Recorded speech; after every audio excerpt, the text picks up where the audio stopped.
भुवनेश्वर शहीदनगर विष्णु मंदिर कम्प्लेक्स परिसर में अनुष्ठित एक स्वतंत्र साहित्यिक कार्यक्रम में ओडिशार सुनामधन्य लेखक शशिभूषण महांती रचित पुस्तक क्षणिक सकाळर उन्मोचन हो जाइछि। विशिष्ट भाषाविद और पद्मश्री सम्मान प्राप्त देवी प्रसन्ना पाटनायक एही पुस्तक को उन्मोचन करथिले।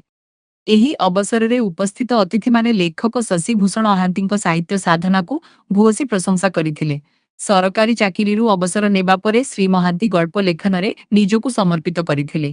तांको रचना पाठक मानंका भिटारे बेस प्रशंसित होइथिबा बेले एही नूतन पुस्तक मध्य साहित्य प्रेमीक मन जितिबो बोली आशा प्रकाश पाइथिला।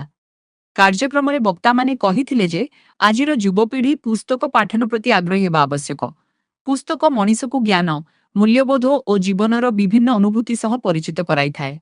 गल्प संकलन सही तृतीय गल्प संकलन गेस्ट आज गेस्ट पुस्तक उन्मोचन कर पद्मश्री देवी प्रसन्न पट्टनायक, मुख्य अतिथि डॉक्टर शकुंतला बलिया सिंह, सम्मानित अतिथि सत्यनारायण महापात्र, मुख्य वक्ता श्री निरंजन पाढ़ी, सम्मानित वक्ता काननमाला पट्टनायक, सभापति जे कि प्रकाशक राजकिशोर दास एवं क्षणिक सकाळ नेमप्लेट जो अच्छे नेमप्लेट ये कौन माने कौन शिक्षा देव जो नेमप्लेट रे बहुत गुड़े गप अच्छी 20टी गल्पर समृद्ध से शीतरे आज समाज जहाँ घटुची रही क्षणिक सकाळ से क्षणिक सकाळ जे नायिका मुख्य चरित्र जार से बाहर तो लव मैरेज कर स्वामी को कैंसर होती चेष्टा कर भल भी होती सब कही सकाल से कष्ट पाई पुणी सूर्यास्त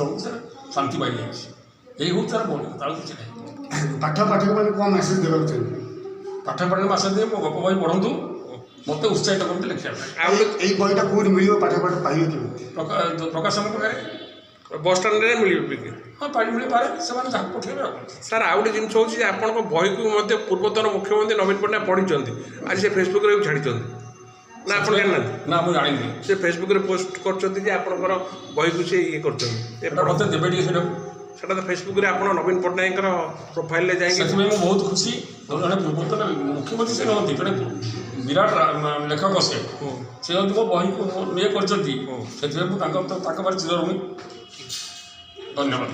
उपन्यास और नेमप्लेट हूँ गल्प संकलन ये शशिभूषण गाल्पिक आमर शहीदनगर पुरुखा व्यक्तित्व बर्तमान तक 6टी उपन्यास और 3टी गल्प संकलन प्रकाशन हो सारी आप सब देखिले विशिष्ट अतिथि मैंने अच्छा माने बहुत कम समय भितर गुड़े लेखा लिखिकी से आजिकल जुग जो पाठकीय अभिवृद्धि पाई आज लिखा पाठ पढ़े लोक पाखे आजिकल का धैर्य नहीं सोशल मीडिया जुगरे यहाँ से सत्वे से निजर साधना जारी रखिंट और पाठकीय अद्वितीय अनुभव निश्चित भाव में पाइबे से आम आशा रखीचु और जो मैंने सब आजिकल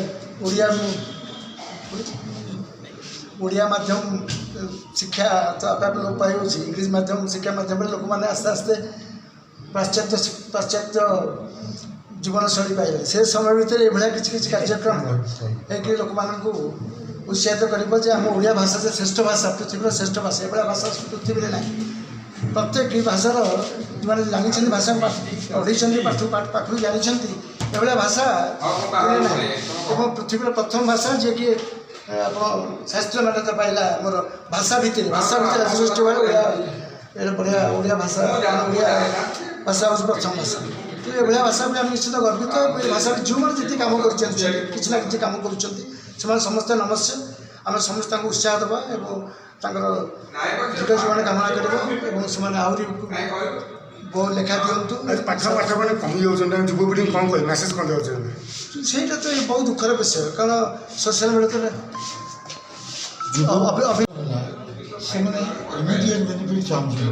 ସମୟ ଥିଲା ଯେତେବେଳେ ଆମେ ପାଠ ପଢ଼ୁଥିଲୁ ଆମେ ବୋଲେ କିଛି ମାନେ କୌଣସି ଖୁସି ହେବା ପାଇଁ ଉପନ୍ୟାସ କ୍ଷୁଦ୍ର ଗଳ୍ପ ଆଉ ଆପଣଙ୍କର କବିତା ଛଡ଼ା ଟିଭି ନଥିଲା, କେବଳ ରେଡ଼ିଓ ଟିକେ ଶୁଣୁଥିଲୁ। ତେଣୁ ବର୍ତ୍ତମାନ ସମୟରେ ସେ ରେଡ଼ିଓ ଆଉ ଦେଖିବାକୁ ମୁଁ ଖଣ୍ଡେ ରେଡ଼ିଓ ରଖିଛି, ସକାଳେ ଟିକେ ଶୁଣିବା, ବନ୍ଦେ ଭାରତ ଟିକେ ଶୁଣିବା, ଏଇସବୁ କଥା। ଆଜି ଯେଉଁ ଶଶିଭୂଷଣ ମହାନ୍ତି ଆମର ଯିଏ ଜଣେ ପ୍ରାକ୍ତନ ଆମର କର୍ମଚାରୀ ନିୟୋଜନ ବିଭାଗରେ ଯେଉଁଟା ବର୍ତ୍ତମାନ ସ୍କିଲ୍ ଡେଭଲପମେଣ୍ଟ ହେଇଛି, ସିଏ ତାଙ୍କର ରିଟାୟାରମେଣ୍ଟ ପରେ ତାଙ୍କୁ କ'ଣ ଉଦ୍ବୁଦ୍ଧ ହେଲେ ସେ ଦେଖିଲେ ଏଭଳି ଏ ବୟସରେ ନିଜକୁ ସୁସ୍ଥ ରଖିବା ପାଇଁ ମନକୁ ଗୋଟେ କେଉଁଠି ବାନ୍ଧିବା ଦରକାର। ସେ ମନକୁ ବାନ୍ଧିବାକୁ ଯାଇ ସେ ଜଣେ ସାହିତ୍ୟିକ ବନିଗଲେ। ତାଙ୍କର ବର୍ତ୍ତମାନ 5 ଖଣ୍ଡ ଗଳ୍ପ ସଂକଳନ ଏବଂ 4 ଖଣ୍ଡ ଉପନ୍ୟାସ এই କ୍ଷଣିକ ସକାଳ ତାଙ୍କର 5ମ କି 6ଠ କରନ୍ତି। ମୁଁ ତା ଦେହରେ ପୁରା ମାତ୍ରାରେ ଜଡ଼ିତ। କେତେବେଳେ କେମିତି ସେ ମୋ ଘରକୁ ଯାଆନ୍ତି, ମୁଁ ତାଙ୍କୁ ଟିକେ ସଂଶୋଧନ କରୁଛି, କେଉଁଠି କ'ଣ ଟିକେ ଭୁଲ କରୁଛୁ। କିନ୍ତୁ ପାଠକ ହେଉଛନ୍ତି ଅଭାବ। ବର୍ତ୍ତମାନ କେହି ବହି ଖଣ୍ଡିଏ କିଣିବାକୁ ଚାହୁଁନାହାନ୍ତି, କାରଣ ବହି କିଣିକି ସେ କେବଳ ଶ୍ରବଣ ଯେଉଁଟା ଆମେ ମନ ଭିତରେ ଆନନ୍ଦ ପାଉଛୁ। ଆମେ ଯେତେବେଳେ ଉପନ୍ୟାସ ପଢ଼ୁଥିଲୁ ଶାସ୍ତ୍ରୀ କାହ୍ନୁଚରଣରେ ଶାସ୍ତ୍ରୀ ପଢ଼ୁଥିଲୁ, ପଢ଼ିଲା ବେଳେ ଆମେ ଦେଖୁଥିଲୁ ସେ ଜାତି ଭିତ୍ତିକ ସେଠି ଥିଲେ, ଜାତି ଭିତ୍ତିକ ସେ ଯେଉଁ କ୍ୟାରେକ୍ଟର ସେ ଜଣେ ବିଧବା ଥିଲେ, ସେଠି ସେ ତାଙ୍କୁ ଭଲ ପାଉଥିଲେ, ସମାଜର କଲ୍ୟାଣ କରୁଥିଲେ। ଏସବୁ ଯେତେବେଳେ ହେଲା ସେତେବେଳେ ଆମେ ଏ ଟିଭି ହେଲା ପରେ ପିଲାମାନେ କ'ଣ କରୁଛନ୍ତି, ଟିଭି ଦେଖିକି ସନ୍ତୋଷ ହେଉଛନ୍ତି, ଶୁଣୁଛନ୍ତି, ଦେଖୁଛନ୍ତି ଏବଂ ସେ ଆନନ୍ଦିତ ହେଉଛନ୍ତି। ତାପରେ ମୋବାଇଲ ଆସିଗଲା। ବିଶ୍ୱାସ କରିବେନି, ମୋ ଘରେ ମୋର ଗୋଟିଏ ନାତି, ସିଏ ଷ୍ଟାଣ୍ଡାର୍ଡ଼ ଅପର ନର୍ସରୀରେ ପଢ଼ୁଛି, ଷ୍ଟାଣ୍ଡାର୍ଡ଼ 1 ଏଇଥର ହେଲା। ସିଏ ସବୁ ଜିନିଷ ଜାଣିଛି, ମୁଁ କିଛି ଜାଣିନି। ମୁଁ ଥିଲି ଡିଷ୍ଟ୍ରିକ୍ଟ ଏମ୍ପ୍ଲୟମେଣ୍ଟ ଅଫିସର ରିଟାୟାର୍ଡ଼, କିନ୍ତୁ ମୁଁ ଯାହା ନ ଜାଣିଛି ସେ ଲାପଟପ୍ କୁହନ୍ତୁ ତ ଇଏ କୁହନ୍ତୁ ସବୁଥିରେ ସିଏ ଜାଣିଛି। ଜେଜେ ତୁମେ କିଛି ଜାଣିନ, ମୁଁ ସବୁ ଜାଣିଛି, ସେ ନିଜେ ଚଳଉଛି। ତେଣୁ ସେ ଯେଉଁ ପ୍ରଶ୍ନଟା ଦୁଃଖଦାୟକ ଜିନିଷ ଯେ ସେ ପିଲା ବର୍ତ୍ତମାନ ପଚାରୁଛନ୍ତି। ଆଚ୍ଛା ଆଉ ଗୋଟେ କଥା ଦେଖନ୍ତୁ, ଯେଉଁ ସବୁବେଳେ ବର୍ଣ୍ଣବୋଧ ଥିଲା, ବର୍ତ୍ତମାନ ସେ ବର୍ଣ୍ଣବୋଧ ଆଉ ନାହିଁ।